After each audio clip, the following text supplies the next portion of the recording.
Sa matinding baha raw mauuwi ang reclamation project sa Manila Bay kung papayagan ng gobyerno na magpatuloy.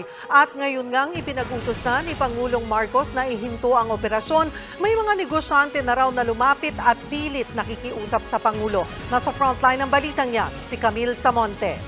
Lahat ng ubando na yan, yung mga nasa bataan, mga mabababang bayan, lulubog yan kung papayagan mo lahat yung reclamation sa Manila Bay. Matinding pagbaha ang babala ni dating Senate President Juan Ponce Enrile kung magpapatuloy ang mahigit 20 reclamation projects sa Manila Bay. Sa programa ni Enrile sa SMNI, sinabi niyang kung matuloy ang reclamation ay hindi naman sa dagat mapupunta ang displaced na tubig kundi sa mga komunidad.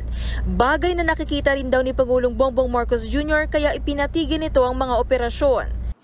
Si Presidente, walang imik yan.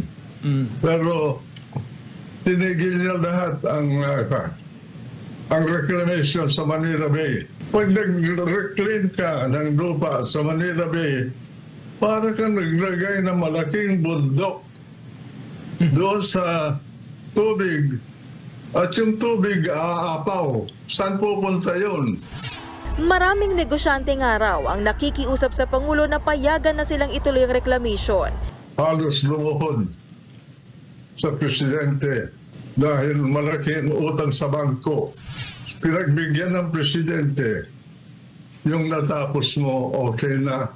Yung mga iba na hindi pa nag-umpisa, wala na yon. Sinusubukan pa ng News 5 dakuna ng panig ang Reclamation Authority tungkol sa issue. Nauna naman ang sinabi ng DNR na wala pang opisyal na dokumento ang utos ni Pangulong Marcos na suspendihin ang lahat ng reclamation operations sa Manila Bay. Tanging pinangahawakan ng DNR ay ang verbal declaration ng Pangulo. Sa kabila ng kawalan ng papel, itinuturing ng opisyal ang utos ng Pangulo. Kaya para sa kagawaran, suspendido ngayon ang mga reclamation projects sa Manila Bay. Oras na matapos ang pag-aaral ng DNR sa mga reclamation, saka magbibigay ng rekomendasyon ng ahensya sa anong dapat gawin sa mga ito. Dapat when you approve for an environmental compliance certificate, it would be a win-win solution for everyone. Hindi lang po sa mga business community, kundi lahat ng mga sectors, fishermen. We will be trying to do our job in terms of this complex assessment that needs to be done. I wish for the support of the Honorable Congressman and of this august body. It is not an easy journey for the DNR. Ang Senado gusto na rin ng mas malaliman na pagtalakay sa usapin. Kaya ayon kay Senator Cynthia Villar, isang pagdinig ang itinakda nila para sa katapusan ng Setyembre.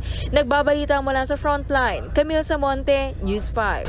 Mga kapatid, Julius Babaw po. Iba na ang may alam at may pakialam sa panahon ngayon. Huwag maging huli at maging una sa lahat sa balitaan. Mag-subscribe at mag-follow sa social media pages ng News 5.